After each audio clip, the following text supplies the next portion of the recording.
할렐루야. 할렐루야. 아멘. 오늘 제가 이 자리에서 함께 예배를 드리니까 정말 감회가 새롭습니다. 오늘 먼저 이 설교의 자리에 좀 먼저 초청해 주시고 또 제안해 주신 우리 장로님들께 먼저 인사드리고 감사 인사드리고요. 또 이 자리를 이렇게 비켜주신 우리 아버지 목사님께 또 감사드립니다. 오늘 특별히 아버지 옷까지 빼서 입고 이렇게 올라오게 되었는데요. 오늘 많은 은혜가 있었으면 좋겠습니다. 또한 이제 기대감을 가지고 오늘 이 자리에 오셔서 이 말씀을 사모하시는 마음으로 오신 여러분들 예수 그리스도 이름으로 진정으로 축복합니다. 네. 그리고 무엇보다도 선하시고 좋으신 뜻으로 우리를 이 자리 가운데 모으시고 또 은혜 주기를 원하시는 그 하나님께 무한 감사를 올려드립니다. 아까도 목사님께서 말씀하셨듯이 저번 주에 설교 부탁을 받고 몇 번 거절을 했습니다. 그 거절한 이유가 단순히 이 자리에 서는 것이 부담스럽다 이런 것을 넘어서서 사실 설교 자리에 서면 분명히 하나님께서 뜻하신 바가 있고 또 그거에 따라서 분명히 은혜 전달되는 것이 있어야 된다고 저는 확신하고 믿는 사람입니다. 그런데 이게 단 한 번뿐이어서 아버지 목사님께서는 야 그거 그냥 하면 되지라고 그냥 쉽게 얘기하시더라고요. 근데 설교에 대가야 그렇게 얘기할 수 있지만 저는 이제 또 케이스가 다르잖아요. 그래서 제가 몇 번을 고사하고 못하겠다고 말씀을 드렸는데 아버지께서 그래도 했으면 하는 마음에서 저에게 맡기셨고 제가 이번 설교를 준비하면서 좀 고민을 많이 했습니다. 도대체 무슨 말씀을 전해야 하나. 딱 한 번이니까 부담이 없을 수도 있지만 딱 한 번이어서 더 고민이 깊은 것도 사실입니다. 그래서 제가 오늘 고민하고 있는 차에 이번 주 저번 주 이 부흥 심령 대부흥성회가 있었다는 말씀을 들었습니다. 그래서 이 부흥에 대한 이야기를 계속해서 하는 것만큼 좋은 것은 없겠다라는 감동이 들더라고요. 우리의 심령이 살아나야 살아나는 줄로 믿습니다. 여러분들 우리는 생존을 위해서 사는 존재가 아니고 우리는 부흥을 위해서 사는 존재입니다. 하나님께서 우리를 처음에 만드셨습니다. 여러분들 우리 만드셨다는 그 사실 자체가 굉장히 중요한 사실입니다. 세상에서는 우리가 어떻게 만들어졌는가를 보면 철학자들은 피투 존재라고 해서 던져진 존재라고 말하고 과학에서는 여러 가지 우연을 통해서 여러 가지 세포 조직을 분열을 통해서 우리가 만들어졌다고 하지만 우리가 보고 있는 우리가 믿고 있는 이 기독교 안에서 이 성경 안에서 우리에게 정확하게 선포하고 있는 진리는 하나님께서 우리를 창조하셨다는 사실입니다. 믿으십니까? 다시 한번 해볼까요? 믿으십니까? 여러분들 너무나 중요한 사실입니다. 여기서 우리가 이것을 지나가야 우리에게도 신앙이 있는 것이고 우리가 지금 이곳에 모인 이유가 이루어진다는 사실입니다. 여러분들 우리가 창조되었다는 것은 분명한 목적이 있다는 것입니다. 여러분들 우리는 이 마이크가 있습니다. 이 마이크의 목적은 무엇이죠? 소리가 울려서 제가 작은 목소리로 해도 저기 뒤에 계신 저희 어머니까지 소리가 닿게 하는 역할을 하고 있습니다. 우리도 지어졌다는 것은 분명한 목적을 가지고 있다는 것입니다. 근데 우리의 목적은 무엇이냐면 우리의 목적은 하나님과 함께 기뻐하며 그분이 주시는 은혜를 가지고 우리가 함께 은혜를 누리고 기쁨을 누리는 것이 우리의 목적인 줄 믿습니다. 이를 위해서 우리가 살아가고 그것을 모르는 사람들에게 이 진리를 전달하는 사명을 가지고 있는 것이 우리의 사명인 줄로 믿습니다. 그래서 우리는 서바이벌을 위한 존재가 아니고 우리는 리바이벌을 위한 존재, 우리는 부흥을 위한 존재인 줄로 믿습니다. 그래서 오늘 우리 말씀이 선포될 때 다시 한번 우리 심령 가운데 부흥을 향한 갈망이 터져 나오기를 간절히 소망합니다. 할렐루야. 아멘. 근데 오늘 본문을 보면 베다니에 있는 나사로 집안의 사람들이 북적북적 모여 있습니다. 근데 분위기가 심상치 않습니다. 여기에 비통해하는 눈물을 흘리는 아주 슬픈 분위기가 가득 차 있습니다. 이 집안에 죽음의 사자가 찾아온 거예요. 바로 이 집안의 기둥이었던 나사로가 죽었습니다. 나사로의 죽음으로 이 정신없는 순간에 이 집안 유가족들이 애타게 찾고 기다리는 분이 계셨습니다. 그분이 바로 예수님이었습니다. 근데 나사로가 죽기 전에 이 초상이 나기 전에 이 유가족들은 그 전에 예수님을 찾았어요. 근데 예수님께서는 일정이 있으셨어서 시간을 보내시고 났더니 이 나사로가 죽고 말았습니다. 그래서 오늘 시간이 조금 지나서 예수님은 나사로가 죽었다는 것을 아시고 이 나사로의 집이었던 베다니로 떠나십니다. 그러나 이 베다니로 가는 길은 순탄한 길은 아니었습니다. 왜냐하면 바리새인들이 예수님을 죽이려고 했고 베다니로 가는 그 길 가운데 그들이 함정을 파고 도사리고 있었기 때문입니다. 하지만 제자들과는 달리 예수님께서는 두려워하지 않으시고 그 죽음의 길로 발걸음을 내디디셨습니다. 그래서 사랑하는 친구 나사로의 장례식에 가십니다. 예수님과 제자들이 걷고 있는데 저 멀리서 한 여인이 보입니다. 그녀가 바로 마르다였습니다. 마르다는 예수님을 마중 나온 거예요. 그래서 이 여인은 마르다였는데 마르다가 얼마나 예수님이 보고 싶었는지 여기 집에서 한참을 나와서 마중 나왔습니다. 근데 예수님을 만나는데 얼마나 눈물이 새어나왔을 것 같았을까요? 하지만 꾹 참고 예수님께 말씀드립니다. 주님께서 여기 계셨더라면 나의 오빠 나사로가 죽지 않았을 겁니다. 하지만 당신이 구하는 모든 것을 하나님께서 이루어 주실 겁니다. 마르다는 예수님이 늦게 오신 것에 대해서 울분도 있었을 거고 분명히 아쉬움도 있었겠지만 그 감정을 최대한 누르고 멋진 믿음의 고백을 합니다. 마르다가 멀리 마중을 나왔기 때문에 예수님께서는 아직 마리아를 보지 못하셨어요. 근데 마리아를 보고 싶은 마음에 예수님께서는 마리아를 부르십니다. 마리아는 장례식에 온 친구들에게 위로를 받고 있었는데 예수님이 오셨다는 소식을 듣고 급하게 달려갑니다. 그래서 마리아가 얼마나 예수님을 보고 싶었으면 이 너무나 슬퍼서 몇 끼니도 제대로 못 먹고 있을 그때 힘을 쥐어짜서 예수님께 달려갑니다. 그래서 예수님 발 앞에 엎드려서 슬픔을 주체할 수 없이 펑펑 웁니다. 예수님, 만약 예수님께서 이곳에 계셨더라면 제 오빠가 죽지 않았을 겁니다. 마리아가 정말 숨이 넘어갈 것처럼 목 놓아 울었을 겁니다. 누구보다 나사로를 사랑하는 예수님을 만나니까 그간의 추억이 주마등처럼 스쳐 지나가며 눈물을 흘렸을 거예요. 예수님은 엉엉 울고 있는 마리아의 모습을 보면서 너무 슬프셨습니다. 마리아의 그 슬픔이 자신에게 느껴졌어요. 죽음으로 초토화된 이 가정의 절규를 들으시면서 예수님은 심령의 비통함을 느끼십니다. 예수님께서 사랑하신 그 나사로, 그가 죽었습니다. 예수님은 이 죽음 앞에 눈물을 흘리세요. 그런데 천하의 예수님께서 눈물을 흘리십니다. 예수님이 우시는 모습을 보면서 사람들에게 감정이 전달됩니다.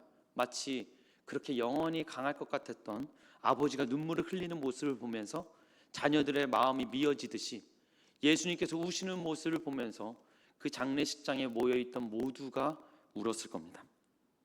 예수님께서 그들을 공감하시고 함께 비통해 하십니다. 예수님의 이 비통은 단순히 나사로의 죽음을 슬퍼하는 정도에서 멈추는 그런 비통이 아닙니다. 예수님은 사랑하는 친구들을 괴롭히고 있는 죽음의 실존에 대해 격노하십니다. 우리에게 최고의 위로가 무엇입니까? 같이 화내주는 거잖아요. 우리 아내가 남편에게 직장 상사에게 너무나 힘든 시간을 보내고 나서 나 너무너무 힘들었어 라고 얘기하면 문제 해결사 남편들은 뭐라고 하죠? 듣다 못해서 야 이건 이렇게 하고 저건 저렇게 해야 되잖아. 야 내가 직장 상사였으면 더 난리 쳤을걸? 네, 그렇게 얘기하다가 내 남편들이 큰일 나곤 합니다. 네, 그럴 때 우리는 어떻게 해야 되죠? 그랬구나 하면서 그 아내를 괴롭히고 힘들게 했던 그 직장 상사를 같이 욕하고 화내줄 때 아내들 속이 다 하고 튀어지는 거 아닙니까? 오늘 이 말씀을 듣는 우리 남성들이요, 이 말씀이 복음으로 들려주기 소망합니다. 무슨 말을 하면 그 얘기를 듣고 아 그렇구나 하면서 같이 욕해주고 같이 화내줄 때 우리는 큰 힘을 얻는 거잖아요. 이처럼 화내주는 것만큼 좋은 공감은 없습니다. 우리 예수님도 마찬가지였습니다. 예수님께서도 슬퍼하시고 죽음의 세력이었던 사탄에게 격노하시는 거야. 예수님은 누구보다 그들의 아픔에 철저히 공감하시고 그들의 고통에 철저히 동정하시는 분이십니다. 믿으십니까? 할렐루야, 할렐루야. 우리 히브리서 4장 15절 한번 볼까요? 우리에게 있는 대제사장은 우리의 연약함을 동정하지 못하실 이가 아니요 모든 일에 우리와 똑같이 시험을 받으신 이로되 죄는 없으시니라. 대제사장 예수님께서 우리의 연약함에 동정하시는 분이십니다. 그분은 우리 아픔에 철저히 공감하세요. 죽을 수밖에 없는 인간의 유한성, 죽음으로 겪는 슬픔, 바꿀 수 없는 죽음의 운명, 이 고통은 예수님께서 온전히 감당하고 계십니다. 여러분, 이분이 우리의 하나님이십니다. 우리가 겪는 건강의 문제, 또 사업 실패의 문제, 죽음의 문제, 경제의 문제, 가정의 문제, 우리의 이 모든 아픔에 그분은 공감하시며 아파하십니다. 이분이 바로 우리의 예수님이십니다. 그러나 문제는 요즘 우리의 신앙이 너무나 여기에 치우쳐져 있다는 것에 있습니다. 예수님은 우리가 아플 때마다 동정하시고 우리가 아플 때마다 공감하시고 같이 아파하셔. 여러분, 분명 이것은 맞는 말입니다. 우리 모두 공감하시고 또 위로하시는 예수님을 누리기를 소망합니다. 그러나 문제는 여기서 멈춘다는 사실입니다. 그저 위로받는 신앙에서 그치는 거야. 여러분들, 이 신앙에서 그치면 어린아이 또 응석바지 신앙이 되는 것입니다. 여러분들, 오냐오냐 키운 응석바지를 보면 어떤 마음이 드십니까? 자신밖에 모릅니다. 한 대 쥐어받고 싶습니다. 자신에게 어려움이 닥치면 자기 중심적으로 해석을 하고 스스로 문제를 해결할 수도 없습니다. 또한 편애받는 것에 익숙해서 남들과 똑같이 대해줘도 거기에 대해서도 나를 특별하게 대해주지 않는 것에 대해 분노합니다. 여러분들, 아이에게 사랑과 위로가 필요하지만 그것 또한 한쪽으로 치우쳐질 때 아이는 건강하게 자랄 수 없습니다. 예전에 제가 인터넷 뉴스 기사를 보는 가운데 충격적인 기사를 봤습니다. 대만의 한 여성이 27살에 한 남성을 만나서 3년을 교제하고 결혼식을 올리고 같이 살게 됐습니다. 근데 시아버지가 일찍 돌아가신 참에 너무 외로워하시는 것 같아서 같이 살기로 합니다. 그래서 같이 사는데 이 남편이 조금 독특했어요. 왜냐하면 이 아내와 시간을 보내는 시간보다 시어머니, 그러니까 자기 어머니랑 보내는 시간이 조금 더 긴 거예요. 그래서 그것을 보고 이 남편이 좀 효자구나라고 하고 대수롭지 않게 넘겼습니다. 근데 그러던 어느 날 아내가 충격적인 장면을 목격했습니다. 감기 기운으로 몸이 좋지 않아서 집에 일찍 조퇴했는데 집 문을 열었다가 이 시어머니 품에 안겨 있는 남편을 발견한 거예요. 그러면서 시어머니가 마치 모유 수유를 하듯이 어머니가 남편에게 이 자신의 가슴을 물린 장면을 목격했습니다. 이를 보고 충격받은 아내에게 이 남편이 이렇게 해명했다고 합니다. 내가 너무나 스트레스를 많이 받아서 스트레스를 풀려고 그랬어. 여러분들, 이 이야기를 듣는데 어떠신가요? 너무 흉측한 얘기 아닙니까? 너무 충격적인 이야기 아닙니까? 이게 무슨 말도 안 되는 소리인가 싶습니다. 나이가 들어서 엄마 젖을 떼지 못하는 자녀만큼 흉측하고 비참한 자녀는 없습니다. 그러나 놀랍게도 우리 신앙을 살펴보다 보면 우리 내면 가운데 흉측한 마마보이, 흉측한 응석바지가 있을 때가 너무나 많다는 사실입니다. 고린도전서 13장 11절은 이렇게 우리에게 증언합니다. 내가 어렸을 때에는 말하는 것이 어린아이와 같고 깨닫는 것이 어린아이와 같고 생각하는 것이 어린아이와 같다가 장성한 사람이 되어서는 어린아이의 일을 버렸노라. 신앙에도 장성한 사람의 수준과 어린아이의 수준이 있습니다. 자라면서 어른이 되어야 되는데 몸은 크고 있는데 어린아이와 같은 신앙을 갖는 거예요. 끝까지 응석바지로 남아있는 겁니다. 끊임없이 자기를 위로해 달라고 이야기합니다. 분명히 신앙의 연차는 찼고 교회 다닌 지는 오래됐고 나름대로 봉사를 할 만큼은 다 했는데 영적인 이야기로 들어가고 믿음에 대한 이야기를 들어가는 순간 어느 순간 그냥 아이가 되어버리고 나를 챙겨달라고 찡찡거리고 있는 모습을 우리가 보일 때가 너무나 많다는 겁니다. 끝까지 젖을 요구하며 나는 젖을 받아 먹어야 된다고 이야기하는 상태가 많다는 거죠. 우리가 실제 응석바지 이야기를 아까 대만 그 사람을 통해서 우리가 함께 봤을 때는 흉측해 라고 보지만 우리가 영적인 응석바지 이야기를 할 때는 그만큼 와닿지 않을 때가 너무나 많습니다. 그러나 영적인 응석바지 또한 우리가 아까 봤던 그 이야기에 나왔던 그 흉측함이 그대로 나와 있습니다. 우리는 이 예배를 영어로 하면 뭐죠? worship이라고도 하고 또 우리 서비스라고도 합니다. 근데 많은 사람들이 이 서비스를 생각할 때 자신에게 하는 서비스라고 생각하는 거예요. 근데 사실 우리는 백화점에 있는 고객들이 아니잖아요. 우리가 서브를 해야 되는 대상이 누구시죠? 하나님이십니다.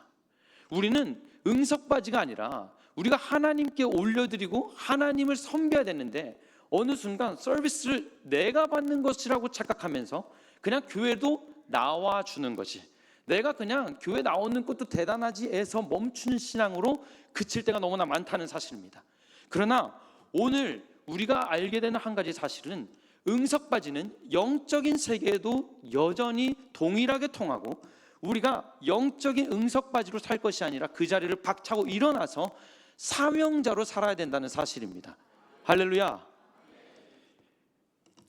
여러분, 우리가 심지어 자신을 사랑하지 않고 공감해주지 않으면 교회에 실망하고 하나님이 없는 존재라고 원망하면서 떠나는 사람도 있다는 거예요. 그러나 오늘 본문을 보면 우리가 오해하면 안 되는 것은 오늘 말씀 통해서 예수님께서는 공감하시는 것 자체를 부정적으로 생각하지 않으세요. 예수님은 충분히 나사로의 죽음에 같이 슬퍼하시고 함께 울어주십니다. 죽음에 함께 분노하시고 사탄에게 격노하십니다. 그분은 십자가에 매달려 죽으시면서 모든 인류의 아픔과 고통을 경험하시고 우리의 모든 아픔을 공감하실 수 있는 분이십니다. 이처럼 예수님께서 우리의 모든 상황에 공감하시기에 분명 우리 신앙 가운데 위로와 회복이 있습니다. 그분의 공감으로 모든 구원의 계획이 시작되었고 우리가 다시 태어나게 된 것입니다. 하지만 거기서 머물면 안 된다는 사실입니다. 공감은 모든 문제 해결의 시작은 될 수 있지만 공감만으로는 장성한 신앙인으로 살아갈 수 없습니다. 그렇다면 우리 예수님께서 도대체 공감하시고 나서 무엇을 하셨는지를 보면 우리가 어떻게 살아야 되는지를 발견할 수 있게 됩니다. 예수님께서 그들과 함께 우시다가 감정을 추스리시고 그들에게 분명히 명령하십니다. 이 돌을 옮겨 놓으라. 예수님은 이를 통해서 분명히 선포하시는 거예요. 함께 울 만큼 울었고 이제는 행동할 때가 왔다. 눈물과 통곡은 이만하면 충분하다. 지금까지 죽음에 대해서 충분히 경의를 표했다. 이제는 죽음의 권세에 맞서 하나님의 영광이 등장할 것이다. 예수님께서는 이 복잡한 이야기를 돌을 옮기라 라는 명령으로 아주 심플하게 명령하십니다. 이에 마르다가 대답합니다. 예수님, 저희 오빠가 죽은 지 벌써 4일이나 됐습니다. 저기 썩은 냄새가 나요. 이 얘기를 했다는 것은 오늘 나사로가 완벽히 죽었다는 것을 마르다의 입을 통해서 증언되고 있는 거죠.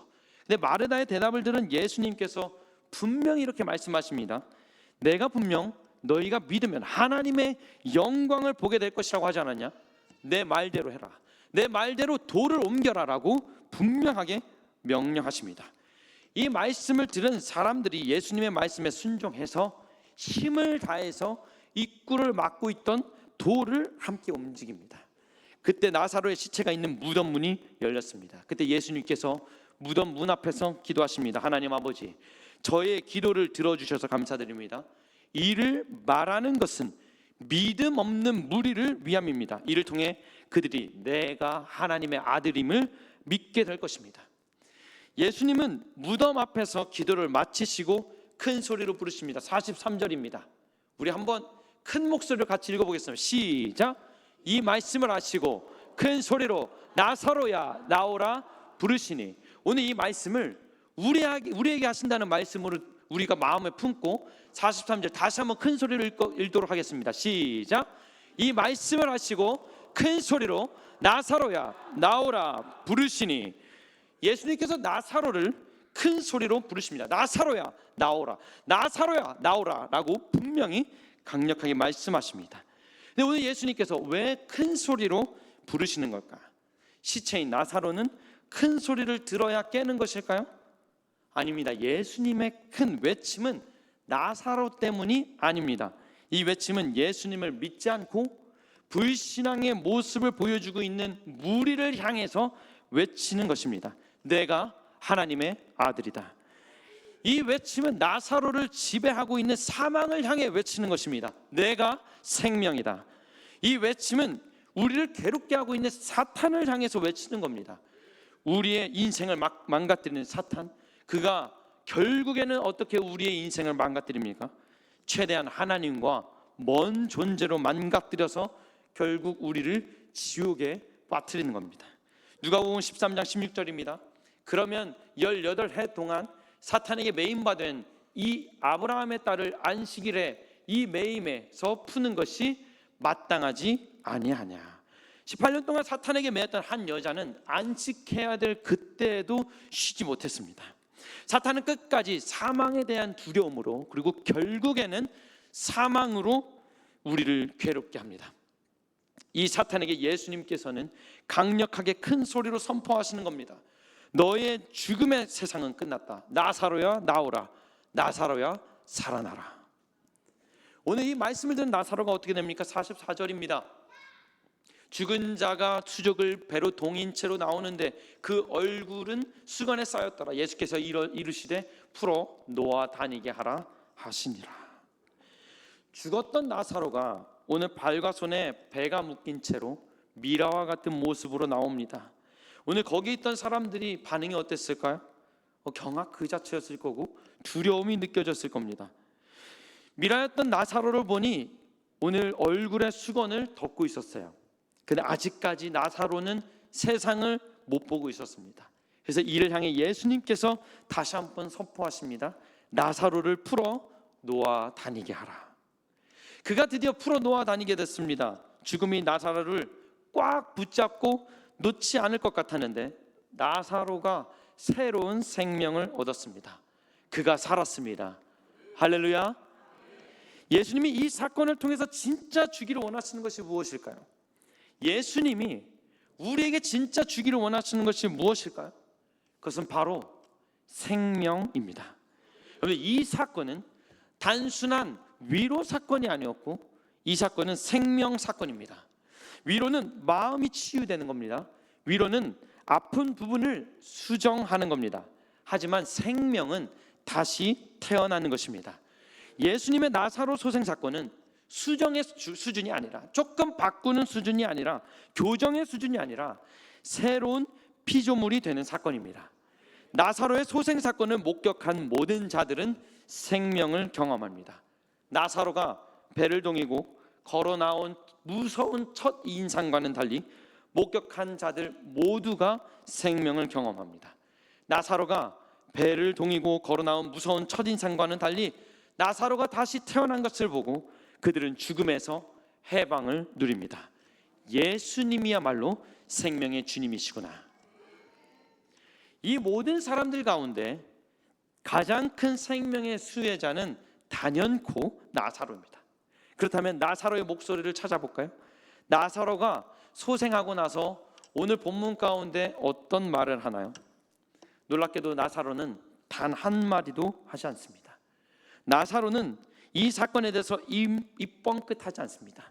그러나 나사로의 침묵이 오늘 예수님의 외침보다도 더 귀청 터질 듯합니다. 그의 침묵 가운데 얼마나 강력한 생명의 외침이 있었을까요? 그의 목소리가 들어가 있어야 할 그 비어있는 공백에 그는 도대체 어떤 말을 했을까요? 나사로가 빛 가운데서 눈을 깜빡이면서 최근에 떠났던 그 세상을 다시 바라보면서 어떤 마음을 느꼈을까요? 그에게는 예전과 똑같은 것은 하나도 없었을 겁니다. 모든 것이 달라졌을 겁니다. 제가 좋아하는 드라마이기도 하고 저희 동생의 가장 좋아하는 드라마이기도 한데 또 오해영이라는 드라마가 있습니다. 근데 그 드라마가 이 미래를 보는 남주가 있는데 자신의 인생의 결말을 봤는데 그 결말이 교통사고로 자기가 죽는 것이었어요. 그러나 결국 사랑을 통해서 운명이 바뀌고 그가 살게 됐습니다. 근데 죽을 줄 알았던 그가 살고 나서 드라마 마지막에 이런 얘기를 합니다. 죽다 살아난 사람은 생을 다르게 살아간다. 삶에서 가장 중요한 것이 무엇인지 알았기에. 여러분들, 죽었다가 살아난 나사로는 생을 어떻게 살았을까요? 그는 예수님의 말씀대로 풀어 놓아 다니게 되었을 것입니다. 그의 인생 방향은 완전히 예수님을 향하게 될 것입니다. 여러분들, 이것이 바로 사명의 삶입니다. 그런데 생명은 사명을 낳습니다. 그럼 따라 볼까요? 생명은 사명을 낳는다. 다시 한번 볼까요? 생명은 사명을 낳는다. 더 이상 나사로는 이전처럼 살 수 없었습니다. 시시한 것에 목숨 걸고 예수님이 세상한 것에 목숨을 걸지 않고 예수님이 맡기신 임무, 미션을 위해서 살게 되는 겁니다. 여러분들, 이것이 바로 새롭게 눈이 뜨인 사람이 살게 되는 인생입니다. 여러분, 함께 봤던 우리 아까 히브리서 4장 15절 기억나십니까? 우리에게 있는 대제사장은 우리의 연약함을 동정하지 못하실 이가 아니요 모든 일에 우리와 똑같이 시험을 받으신 이로되 죄는 없으시리로다. 예수님은 십자가를 경험하시면서 우리의 그 어떤 고통과 또 슬픔에도 공감하십니다. 근데 그러고 나서 놀랍게도 히브리서 4장은 여기서 끝나지 않습니다. 16절에 이렇게 나와 있습니다. 16절입니다. 그러므로 우리는 긍휼하심을 받고 때를 따라부터 우리 한번 같이 읽어볼까요? 시작. 때를 따라 돕는 은혜를 얻기 위하여 은혜의 보좌 앞에 담대히 나아갈 것이니라. 아멘. 그러면 긍휼하심을 받은 우리가 어떻게 해야 된다는 거죠? 은혜의 보좌 앞에 담대히 나아가야 된다는 겁니다. 여러분들, 은혜의 자리에 나아가는 결단이 필요합니다.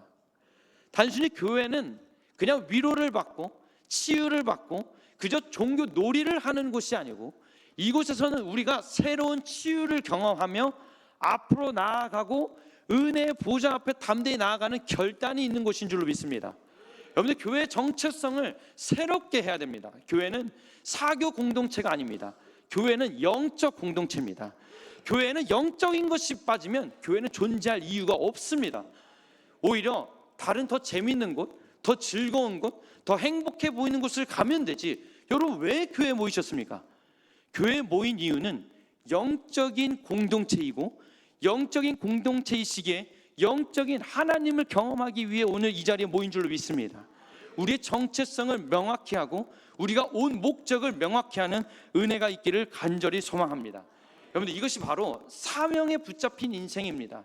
그저 위로받고 그저 우리가 즐겁고 행복하게 사는 인생을 넘어서서 내가 무슨 가치를 위해 살 것인가, 내가 무슨 목적을 위해 살 것인가를 향해서 달려가는 것이 여러분들 우리 사명에 붙잡힌 삶인 줄로 믿습니다.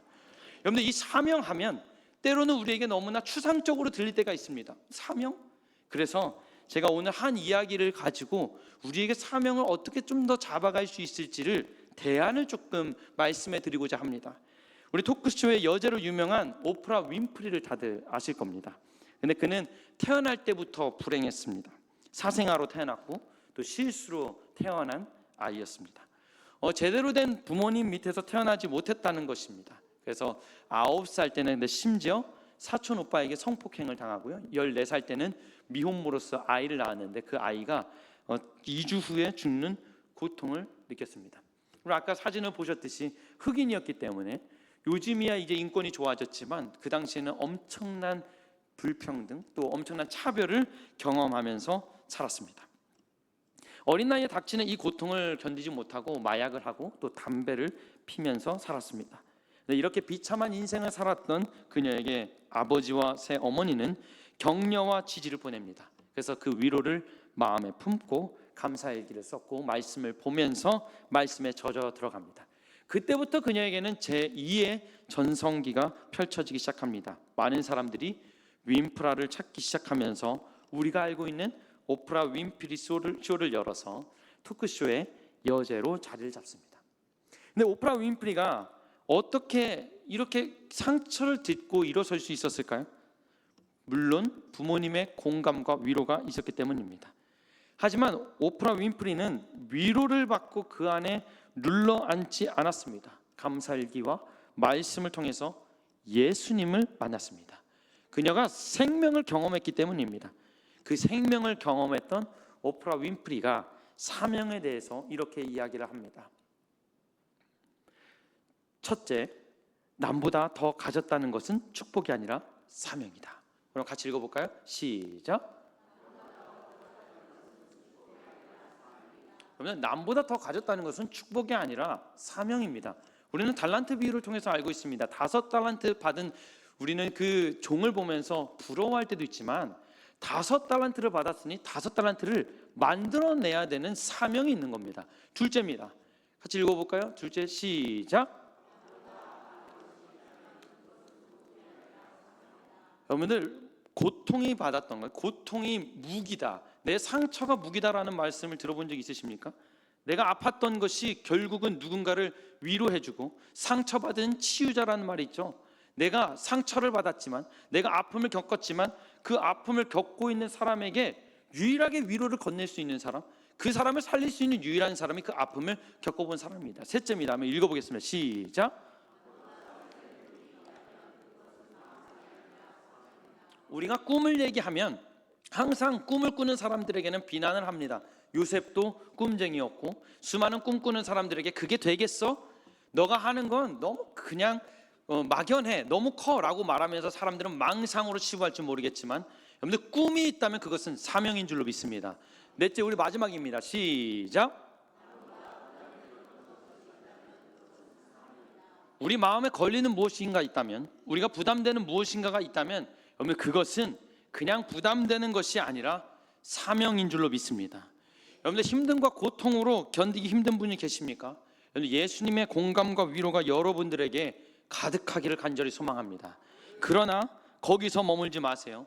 분명히 예수님께서는 위로하시고 우리에게 말씀하십니다. 일어나라 나사로야, 풀어 놓아 다니게 하라.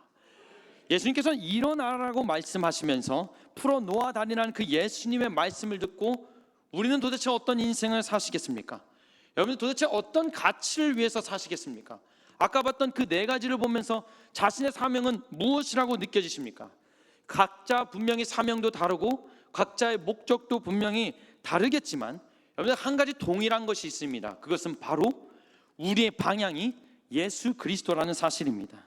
여러분들, 힘든 것이 있다면 힘든 것으로, 가진 것이 있다면 가진 것으로, 부담되는 것이 있다면 부담되는 것으로, 또 내가 상처받은 것이 있다면 상처받은 것으로 그걸 가지고 사명 삼아 살아가는 인생, 그것이 바로 생명의 인생인 줄로 믿습니다. 여러분, 이번 부흥성회 동안 엄청난 은혜가 있었다고 들었습니다. 여러분, 많이 은혜 받으셨나요? 여러분들, 저는 아멘 소리, 여기 앞에 있는 사람은 아멘 소리로 그 정도, 그 척도를 계산합니다. 한번 다시 해볼까요? 여러분들, 많이 은혜 받으셨나요? 엄청난 은혜가 있었다고 저는 들었습니다. 엄청난 은혜가 있었고, 또한 그 교회를, 이 기도, 특히 기도를 강조하시면서 이 기도가 우리를 살리는 생명줄이라는 것을 우리가 다시 한번 느꼈다고 저는 들었습니다. 그러면서 저희 아버지 목사님께서 그런 말씀하셨다고 합니다. 우리가 지금까지는 이 목사님을 통해서 인공호흡기를 달았다면 이제는 자가호흡기를, 우리가 자가호흡을 할 때가 왔다라고 말씀하셨습니다. 여러분, 우리 인공호흡기 참 중요하죠. 그러나 그건 연명하는 데 그칩니다. 우리가 스스로 숨을 쉬고 우리가 스스로 살아가야 그것이 생명으로서 의미 있는 줄로 믿습니다. 여러분들, 그것을 위해서 우리가 너무너무 중요한 가치가 바로 기도입니다. 우리의 사명을 찾는 방법도 기도고, 그 사명을 유지하고 그 사명을 가지고 원동력으로서 나아갈 수 있는 능력도 기도에서 나오는 줄로 믿습니다. 여러분, 우리 교회에게 2026년도 주신 표어가 있습니다. 생명력 있는 목장, 갑절로 부흥하는 교회. 여러분, 이거는 교회가 아니고서는 나올 수 없는 표현입니다. 생명력 있는 목장. 뭐 횟집에서는 얘기할 수 있겠지만, 그래도 우리가 기본적으로 어떤 단체와 어떤 조직을 봤을 때는 우리가 무슨 얘기를 하냐면 그냥 즐겁자, 행복하자, 기쁘자, 재밌자, 여기에서 멈추지 생명에 대해서 이야기하는 공동체는 없습니다. 근데 생명에 대해서 우리가, 이 교회가 생명력 있는 목장이 될 줄로 믿습니다. 우리가 유일하게 예수 그리스도께서 피값으로 흘리시고 이 교회 가운데 교회를 세우신 이유는 바로 이 생명을 위함입니다. 이 사명을 위한 줄로 믿습니다. 강사 목사님께서 이 교회가 참 좋은 교회라는 말씀을 하셨습니다. 와, 네, 다시 한번 해볼까요? 네, 우리 강사 목사님, 오셨던 강사 목사님께서 정말 이 교회가 참 좋은 교회라고 말씀하셨어요. 제가 그 교회에서 2년 사역을 해봤거든요. 그 목사님 허튼 말씀 안 하십니다. 그리고 보셨겠지만 영적인 감각이 탁월하셔서 봐야 되는 것을 보시는 분입니다. 그러고 나서 그런 분이 저희 아버지에게 너무 좋은 교회라고, 이 교회가 가능성이 있다는 말씀하셨습니다. 제가 사실 이 말씀을 준비하면서 한 두세 번은 울컥했습니다. 정말 이 교회에게 가능성이 보이고 또 이 교회를 통해서 하나님께서 이루실 일들이 보였기 때문입니다. 여러분, 우리가 눈을 뜨고 영적인 상상력을 길러야 합니다.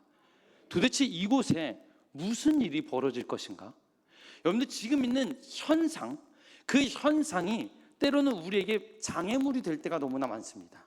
현상은 우리가 우리 상태를 진단하기 위해서 필요하지만 현상을 보면서 현상에 매이는 순간 우리가 앞서 받아야 될 저 비전을 향해서 달려가지 못할 때가 너무나 많다는 것입니다.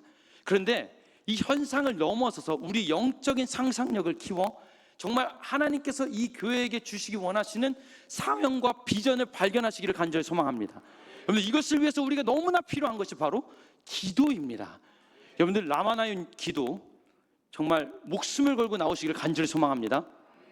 그리고 이 교회에 있을 앞으로 수많은 기도회가 있을 겁니다. 여러분, 꼭 참여하십시오. 우선 이렇게 제가 그 말을 할 때 뒤를 돌아보신 다음에 아멘 하는 분들 다 체크하세요. 다시 한번 해보겠습니다. 여러분들, 우리 기도회가 딱 있는데 기도회 하실 때마다 꼭 참여하시기를 간절히 소망합니다. 네, 지금 다 기억하셨어요. 근데 사실 참여해서 멈출 일이 아닙니다. 이건 단순히 참여하고 말고의 문제가 아니라 이건 전쟁입니다.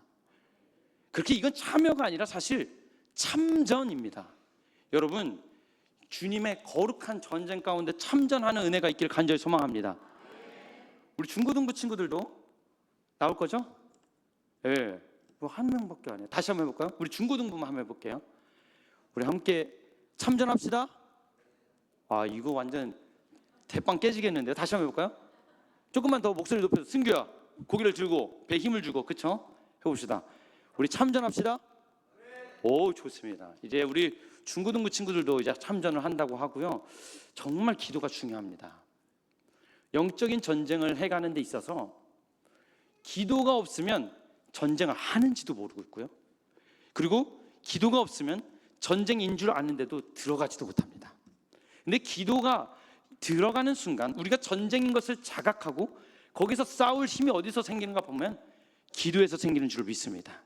우리에게, 교회에게 주신 사명, 그리고 내 개인에게 주신 사명, 이 모든 것이 이루어져 가고 또한 이것을 깨달아 알아지는 그 지혜가 어디서 오는가 봤더니 기도에서 오는 줄로 믿습니다. 여러분, 꼭 전쟁터에서 승리하시고 또 전쟁터에 참전하셔서 주님의 놀라우신 은혜와 또 이 땅을 살아가면서 새로운 차원과 다른 차원으로 살아가는 은혜가 있기를 간절히 소망합니다. 오늘 이 예배드리는 모든 분들에게 하실 수 있는 결단력과 또한 나아갈 수 있는 용기를 하나님께서 허락하실 줄로 믿고, 오늘 이 가운데 주님께서 진정 복의 복을 더하셔서 여러분들 삶 가운데 이 교회를 통해서, 여러분의 가정을 통해서, 여러분들의 삶을 통해서 내가 바뀌고 주변이 바뀌고 세계가 바뀌는 역사가 있기를 간절히 축원합니다.